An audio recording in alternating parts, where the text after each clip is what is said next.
मी सर्जेराव सोनवडेकर, वनपरिक्षेत्र अधिकारी सांगली। सध्या सांगलीमध्ये बिबट्याचा वावर असल्याच्या बातम्या येत आहेत।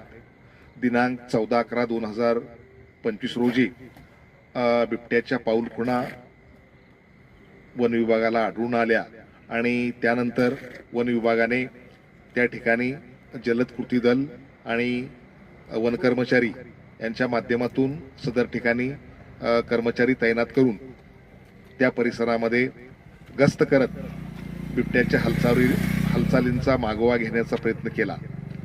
त्यानंतर दिनांक 16/11/2025 रोजी मध्यरात्री भारती हॉस्पिटलच्या समोर बिबट्या आल्याची बातमी मिळाली आणि त्याप्रमाणे त्या ठिकाणी वन विभागाचे कर्मचारी, पोलीस यांच्या संयुक्तरित्या संपूर्ण परिसराची तपासणी करण्यात आली। त्याचबरोबर सर्व ठिकाणी गस्त करण्यात आली,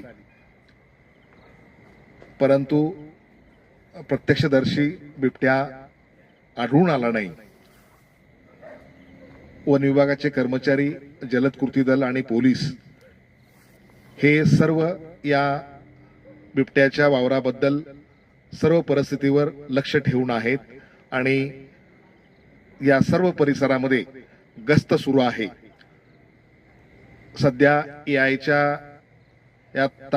एआयच्या माध्यमातून काही लोक चुकीच्या अफवा पसरवत आहेत, काही चुकीचे फोटो व्हायरल करत आहेत।